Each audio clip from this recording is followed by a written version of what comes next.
If you're going to flip and pitch and punch in really heavy mats, that's something that's matted up on top of the water that you want to fish down below, and you're going to punch through it, what's something really important that you have to change to that you might not normally use?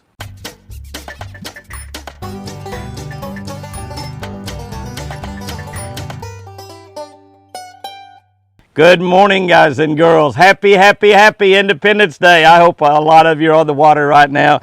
Happy birthday, America. Golly, what is it? 1776. What is that? 248 years. We're coming up on 250 years as a country. And I hope we make these other next two. I guarantee you, I hope we make these other two. I'm going to be praying that God stays with us. If God hangs with us, we're going to be just fine. I promise you that. All right, we're going to be looking at Ephesians 4:29, reading from a Catch a Better Life book. If you're not subscribed to the Catch a Better Life channel, almost said Catch of the Day. We changed that. It's not Catch of the Day anymore. It's Catch a Better Life. If you're not subscribed to Catch a Better Life channel on YouTube, by all means, hit that subscribe button right now. Right now. Over 20,000 people on there, some of the greatest people in the entire world. They love Jesus, they love God, and they love each other. That's one of the great things, is they love each other. Ephesians 4:29 kind of fits right into that theme. Let no corrupt word proceed out of your mouth, but what is good for necessary edification. So basically, well, let's see what I wrote about that. But the way I sort of read that is, don't say nothing bad. In fact, don't say anything unless it helps somebody, unless it edifies. Even a fish wouldn't get into trouble if it didn't open its mouth. Keep its mouth shut, we would never catch him. We trick them into biting by placing something nice and attractive in front of them. Ugly baits might attract and catch fish, but I know fishermen who are not too attracted to ugly baits. And the fish don't have any money. I've seen it happen. You build ugly baits, the fishermen won't buy them. The fishermen want pretty baits. We don't like ugly baits. And we definitely don't like ugly words that are said about us. We don't like people to say bad things about us.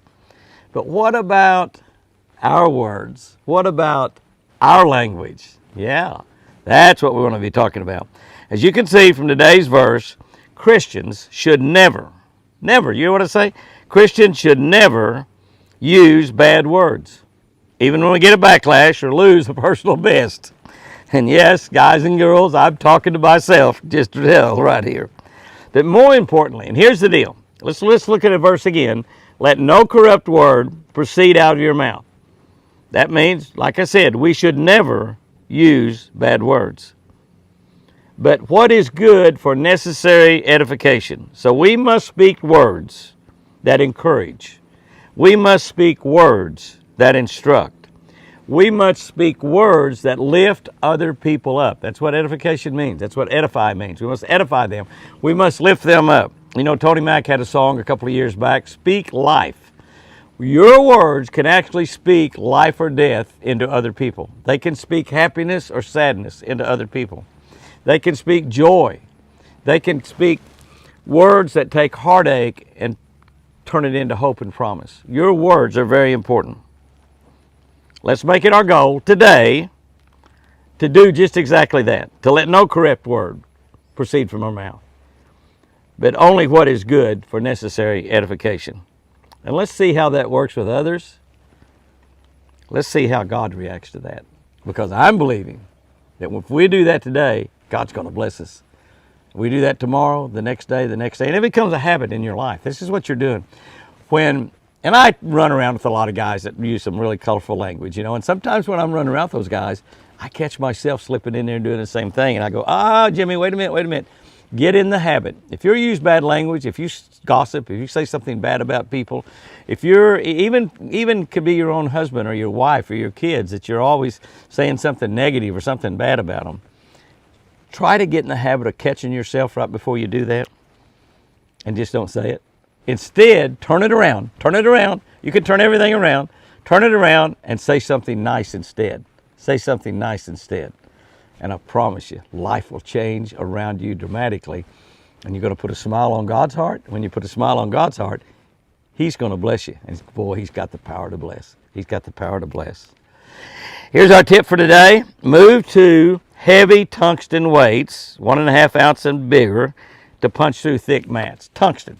And the reason is tungsten is a lot heavier than lead. You can move to 1.5 or 2 ounce lead weights also, but tungsten is a lot heavier and it'll punch through those mats, and you don't have such a great big giant weight to weight this long up there. You have a smaller weight because they weigh a couple, I don't know exactly what they weigh, but probably at least twice as much as what lead weighs. Now, one of the problems that I've had with tungsten, if I'm using the lighter weights with tungsten, and I don't use them anymore, just so you'll know, is they are very slick, and for that reason, they seem to slide out of a fish's mouth a lot easier. And I miss a lot of fish when I'm fishing tungsten. I miss fish when I'm fishing tungsten. But you need that heavy tungsten to punch down through those mats. And this time of the year, got a lot of stuff growing up all the way to the surface. There's a lot of bass right down under it. Punch through those mats with some sort of soft plastic. Crawfish works really good, like a Lucky Craw. Punch through that, and I promise you, you're going to catch some giant bass. Guys and girls, have a great day out there on the lake. Remember to use that sunscreen, wear your hat. I don't do either one. Top of my head's getting burned a little bit more nowadays, I understand, but that sun might make my brain grow. Not. Guys and girls, have you a great weekend out there. And remember, I sure do love you.